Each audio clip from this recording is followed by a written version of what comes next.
Israel और Hamas के बीच जारी संघर्ष को रोकने के लिए डोनाल्ड ट्रंप ने शांति प्रयासों पर जोर दिया है। अमेरिका के राष्ट्रपति डोनाल्ड ट्रंप ने गाजा संकट को खत्म करने के लिए 20 सूत्री शांति योजना की पेशकश की है। माना जा रहा है कि जल्द ही मिडिल ईस्ट में शांति की स्थापना हो जाएगी। ट्रंप की ओर से पेश की गई शांति योजना के तहत हमास सभी बंधकों को रिहा करेगा। हमास को अभी 48 बंधकों को रिहा करना है। इसी बीच अमेरिकी विदेश मंत्री मार्को रूबियो का एक ऐसा बयान सामने आया जो इस समय दुनिया में चर्चा का विषय बन गया है। रूबियो के बयान को सुनकर कई जानकार ये कहते हुए दिखाई दे रहे हैं कि इजरायल और अमेरिका ने गाजा के लिए बहुत तगड़ा प्लान बनाया है और ऐसा कतई नहीं लगता कि गाजा पर इजरायल के हमले बंद हो जाएंगे।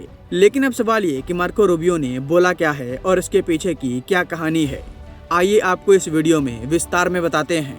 अमेरिकी विदेश मंत्री मार्को रूबियो ने हमास के साथ हो रही बातचीत पर अपनी प्रतिक्रिया दी है। मार्को रूबियो का कहना है कि यह कोई राजनीतिक गठबंधन नहीं है, बल्कि हम आतंकवादियों और खतरनाक लोगों से निपट रहे हैं।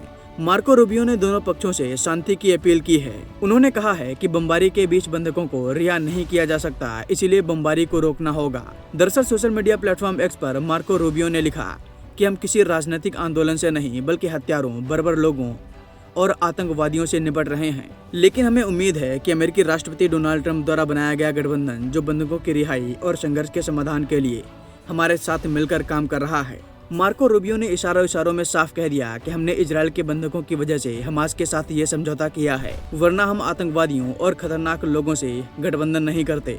अमेरिकी विदेश मंत्री मार्को रूबियो के इस बयान से एक बार फिर सवाल उठने शुरू हो गए हैं कि क्या वाकई में गाजा में युद्ध विराम हुआ है या फिर इजरायल अपने बंधकों को छुड़ाने के बाद फिर से गाजा पर हमले शुरू कर देगा।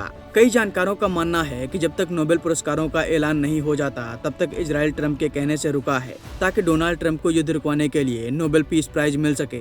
फ्रांस के राष्ट्रपति इमैनुअल मैक्रोन ने कहा था कि अगर ट्रंप गाजा युद्ध को रुकवा देते हैं तो डोनाल्ड ट्रंप को नोबेल पीस प्राइज मिलना चाहिए। हो सकता है कि नोबेल पीस प्राइज के लिए ट्रंप ने इजरायल से हमले रुकवाए हों। इससे इजरायल के बंधक जो हमास के पास हैं वो भी छूट जाएंगे और जब बाद में नोबेल पुरस्कारों का ऐलान हो जाएगा और इजरायल के बंधक वापस आ जाएंगे तब फिर से इजरायल गाजा पर हमले शुरू कर सकता है। इससे पहले अमेरिकी राष्ट्रपति डोनाल्ड ट्रंप ने हमास को अल्टीमेटम दिया था। डोनाल्ड ट्रंप ने सोशल मीडिया प्लेटफॉर्म ट्रूथ पर लिखा था कि हमास को 20 पॉइंट शांति प्रस्ताव पर जल्द से जल्द विचार करना चाहिए।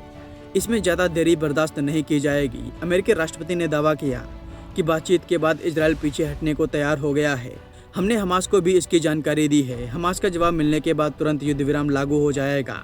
इसके बाद बंधकों और कैदियों के लेन देन की प्रक्रिया शुरू हो जाएगी। इसके बाद हम अगले चरण की शर्तें रखेंगे जिसके बाद यह 3000 साल पुराना संघर्ष खत्म हो जाएगा।